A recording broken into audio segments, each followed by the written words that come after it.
Japan के आम चुनाव में प्रधानमंत्री साने ताकाइची की लिबरल डेमोक्रेटिक पार्टी ने ऐतिहासिक जीत दर्ज की। एलडीपी ने अकेले 316 सीटें जीती, जबकि गठबंधन को कुल 352 सीटें मिली। बहुमत के लिए 233 सीटों की जरूरत है। ईरान के विदेश मंत्री अब्बास अराक्ची ने साफ कहा कि चाहे युद्ध तोप दिया जाए, ईरान यूरेनियम संवर्धन की नहीं छोड़ेगा। उन्होंने अमेरिका पर भरोसे की कमी जताई और कहा कि ईरान चीन और रूस से रणनीतिक सलाह लेकर आगे बढ़ रहा है।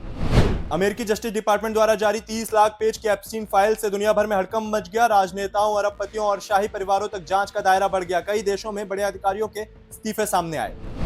नई फाइल्स में खुलासा हुआ कि जेफरी एप्स्टीन रूस के राष्ट्रपति पुतिन के करीब जाना चाहता था। उसने लावरोस और नॉर्वे के पूर्व प्रधानमंत्री के जरिए संपर्क साधने की कोशिश की। 2015 की एक डिनर पार्टी की तस्वीरें सामने आई, जिसमें Elon Musk, mark Zuckerberg, Peter Thiel नजर आ रहे हैं। रिपोर्ट्स के मुताबिक यह वही पार्टी थी जिसे एप्स्टीन ने वाइल्ड डिनर कहा था। यह तस्वीर एप्स्टीन के न्यूयॉर्क अपार्टमेंट में फ्रेम कर लगाई गई।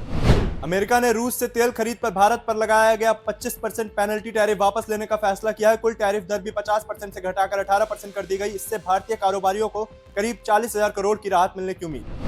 ईरान ने एक एआई जनरेटेड वीडियो जारी किया, जिसमें अमेरिकी युद्धपोतों पर ड्रोन और मिसाइल हमले दिखाए गए। इसे चेतावनी संदेश माना जा रहा है। परमाणु समझौते पर बातचीत के बीच वीडियो ने तनाव और बढ़ा दिया।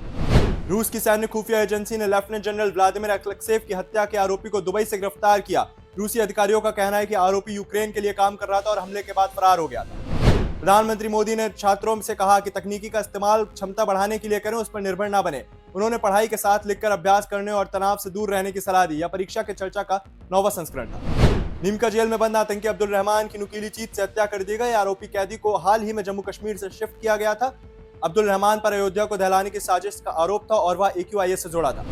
राजधानी दिल्ली के 9 स्कूलों को बम से उड़ाने की धमकी भरे ईमेल मिले हैं। मेल में दावा किया गया कि 13 फरवरी दोपहर 1:11 बजे सांसद में धमाका होगा। ईमेल के आतंकी अफजल गुरु और खालिस्तान का भी जिक्र किया गया। धमकी के बाद स्कूलों में सुरक्षा बढ़ाई गई। DFS बम स्क्वाड और डॉग स्क्वाड मौके पर पहुंचे। महाराष्ट्र की 12 जिला परिषदों और 150 पंचायत समितियों के चुनाव नतीजे घोषित हो गए, जिसमें बीजेपी ने बड़ी बढ़त बनाई है। इन चुनावों में 2.08 करोड़ मतदाताओं ने वोट डाला था। उपमुख्यमंत्री अजीत पवार के निधन के कारण चुनाव टाले गए। फरीदाबाद के सूरजकुंड मेले में झूला गिरने की घटना के बाद 72 दुकानें और 14 झूले बंद कर दिए गए। हादसे में एक पुलिस इंस्पेक्टर की मौत और 12 लोग घायल हुए थे। दुकानदारों का कहना है कि उन्होंने कर्ज लेकर सामान खरीदा और लाखों का किराया दिया। इसरो ने चंद्रयान 4 मिशन के लिए साउथ पोल के पास मांस माउंटेन क्षेत्र के लैंडिंग साइट के रूप में चुना। चंद्रयान 2 ऑर्बिटर की तस्वीरों के आधार पर यह फैसला लिया गया। मिशन के तहत चंद्रमा से मिट्टी और चट्टानों के सैंपल लाए जाएंगे। प्रधानमंत्री कार्यालय ने साफ किया कि पीएम केयर फंड से जुड़े सवाल लोकसभा में नहीं पूछे जा सकते। पीएमओ ने नियम 41 का हवाला दिया। कांग्रेस ने इस फैसले को तानाशाही करार दिया और सरकार पर जवाबदेही से बचने का आरोप लगाया। विदेश मंत्रालय ने NSA अजीत डोभाल और अमेरिकी नेता मार्को रूबियो की कथित बैठक से इंकार किया है। MEA ने कहा कि ऐसी कोई मीटिंग हुई नहीं थी।